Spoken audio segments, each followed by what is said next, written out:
Bonsoir. Aujourd'hui, nous allons parler de L'étranger d'Albert Camus, un roman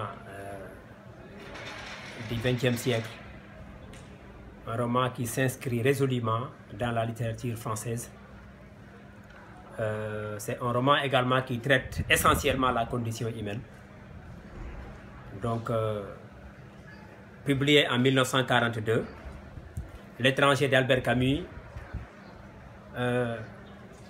est une œuvre majeure de la littérature française qui met en exergue la particularité d'un héros du nom de Morcel qui apparaît dans le roman comme une personne étrangère dans la mesure où la conception que les gens ont des événements était contradictoire à celle de Morcel. Donc l'auteur développe une certaine humanité, surtout la question de l'absurdité qui repose à dire que la vie n'a pas de sens, c'est-à-dire le non-sens de la vie. Alors donc, j'aimerais d'abord revenir un peu sur le concept du personnage, Morcel. Morcel est un nom contracté littéralement, là où nous pouvons retrouver le verbe mourir et le verbe sauter, autrement dit sauter vers la mort.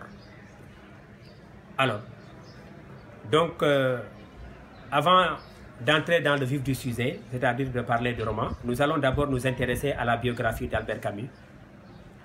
Albert Camus est un écrivain français. Il est né le 7 novembre 1913 à Mondovì.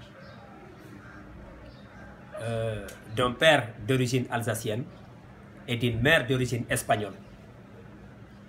Son père, simple ouvrier agricole, meurt en 1914 lors de la bataille de la Marne. Désormais, Camus vivra seul avec sa mère dans un quartier très pauvre d'Algérie, Bellecour. Il y passe son enfance et son adolescence sous le double signe qu'il n'oubliera jamais, celui de la pauvreté et l'éclat du soleil méditerranéen.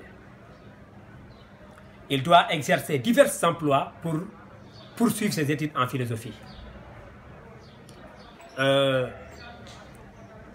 Ces études qui le mèneront jusqu'à la licence malgré la maladie, parce que Camus avait la tuberculose déjà. Donc il a été victime de la tuberculose déjà à bas âge. Donc il se marie en 1940. En 1942, il nous a présenté L'étranger. En 1947, il nous a publié La Peste. Il a publié La Peste. Et en 1951, Camus va nous publier ce qu'on appelle L'homme révolté. Alors, il se collabore avec Jean-Paul Sartre à partir de 1942, quand Camus était parti revoir sa maladie, justement, en France. Il fait la rencontre de Sartre. Donc deux hommes, deux sommités, n'est-ce pas, donc vont se collaborer ensemble et ils vont publier ce qu'on appelle le journal du combat, diffusé clandestinement, hein, diffusé clandestinement. Mais malheureusement, les deux grands vont se séparer lorsque Camus va publier La Peste. Et Camus va critiquer l'existentialisme de Jean-Paul Sartre. Alors, Camus a reçu le prix Nobel de la littérature le 10 décembre 1957.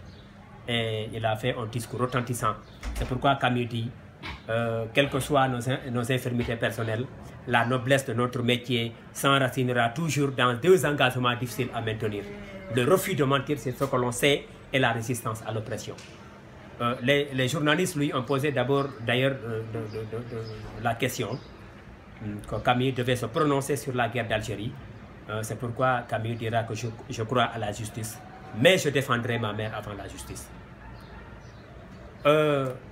Malheureusement, le 4 janvier 1960, lundi le 4 janvier 1960, à 13h55, Albert Camus a rendu l'âme.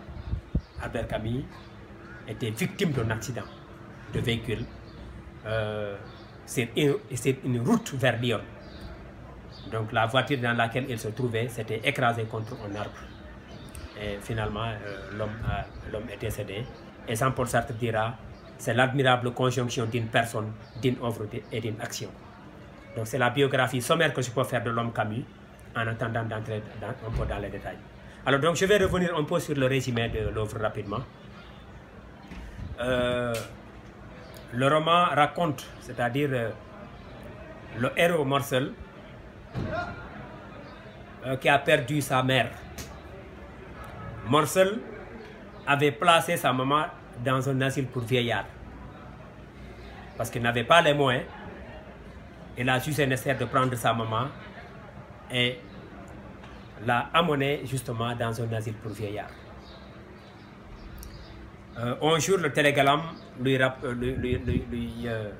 rappelle, ou bien le télégramme lui annonce le décès de sa maman.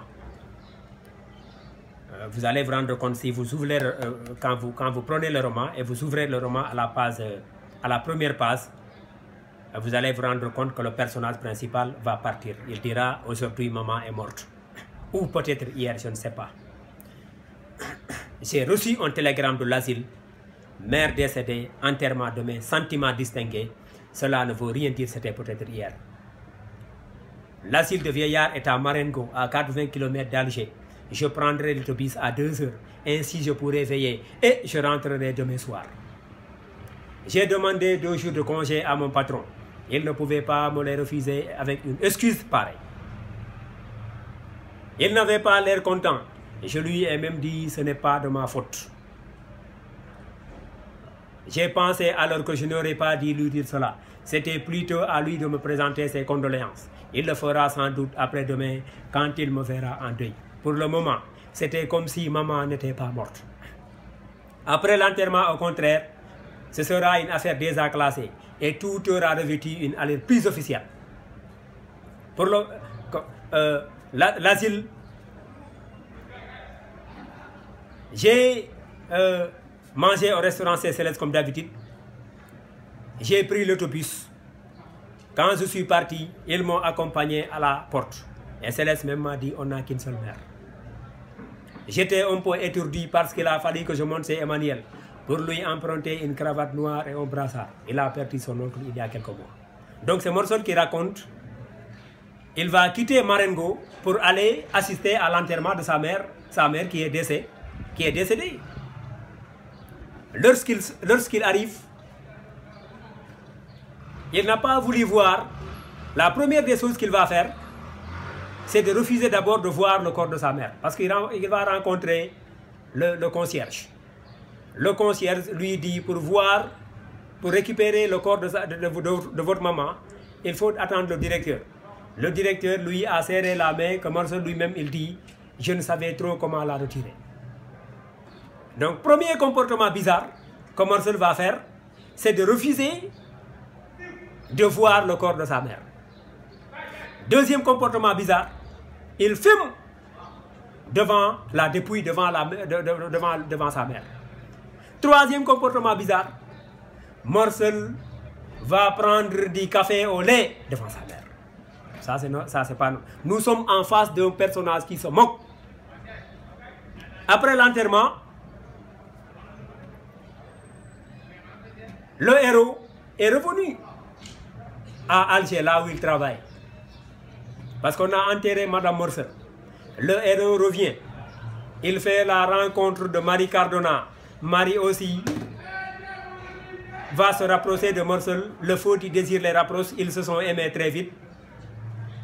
Ils étaient partis suivre le même jour, le dimanche, un film comique de Louis Fernandel.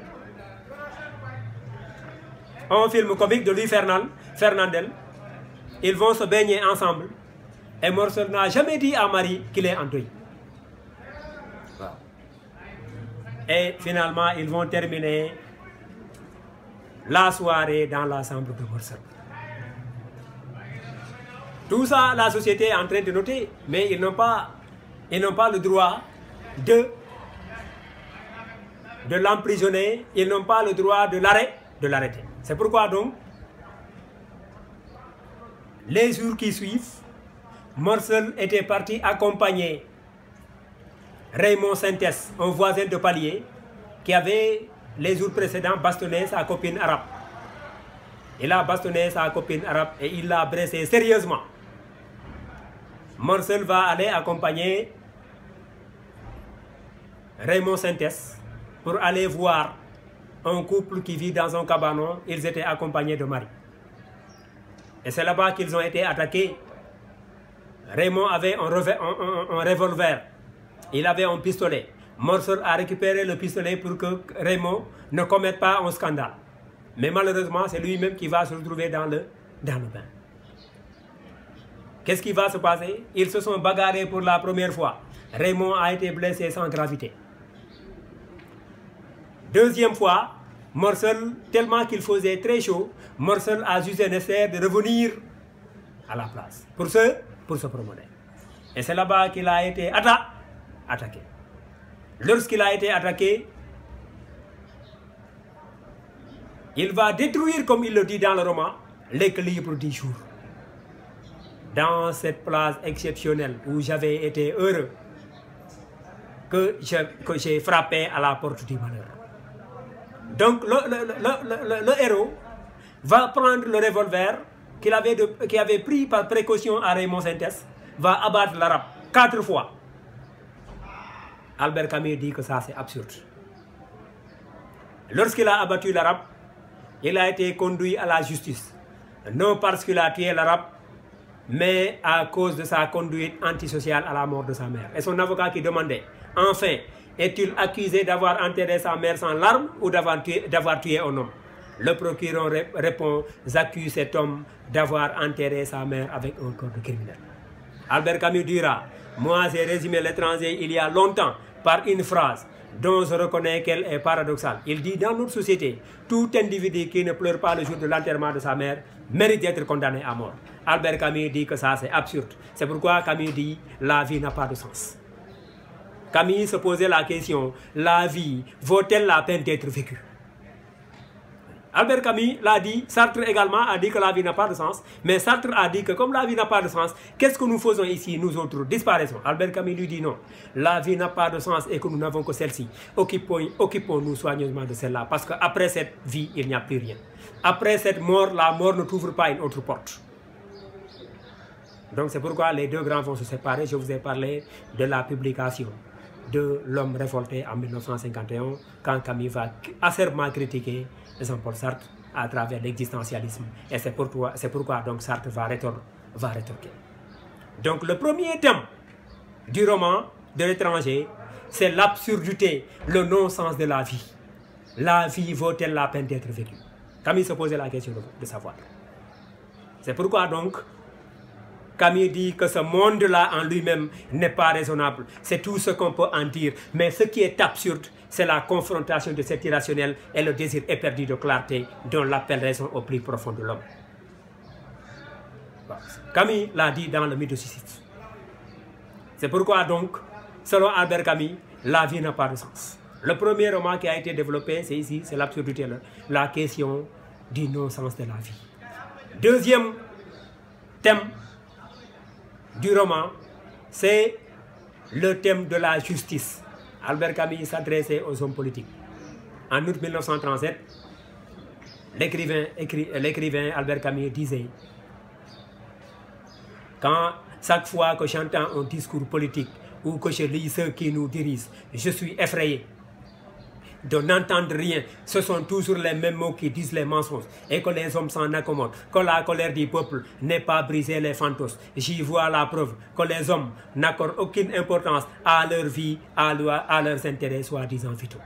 Vous savez ce que Camus reproche aux hommes politiques de l'avant-guerre, c'est l'usage de la langue de bois, c'est-à-dire un discours qui n'a aucun rapport avec les préoccupations des citoyens.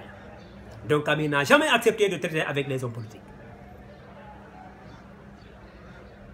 Deuxième thème, le troisième thème du roman, c'est le thème du soleil.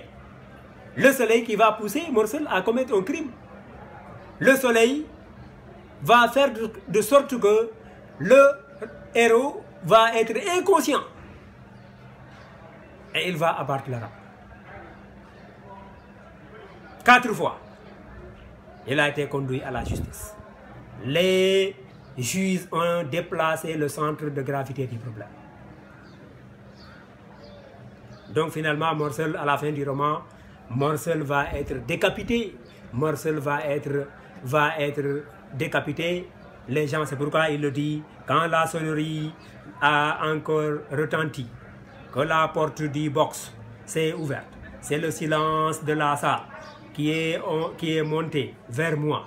Le silence et cette singulière, le jeune journaliste avait détourné les yeux. Je n'ai pas regardé du côté de Marie. Je n'en ai pas eu le temps parce que le président m'a dit dans une forme bizarre que j'aurais la tête tranchée sur une place publique au nom du peuple français. Donc Camille dénonce la colonisation française en Algérie. Dénonciation.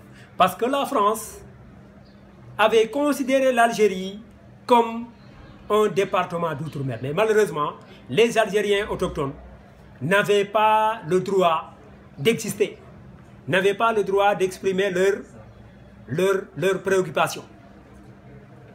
Ils ont été ôtés de toute leur culture. Donc c'est pourquoi Camille réagit. Donc la colonisation française en Algérie, l'absurdité de la vie, les erreurs de la Seconde Guerre mondiale, Camille également va réagir, c'est bon. Ouais.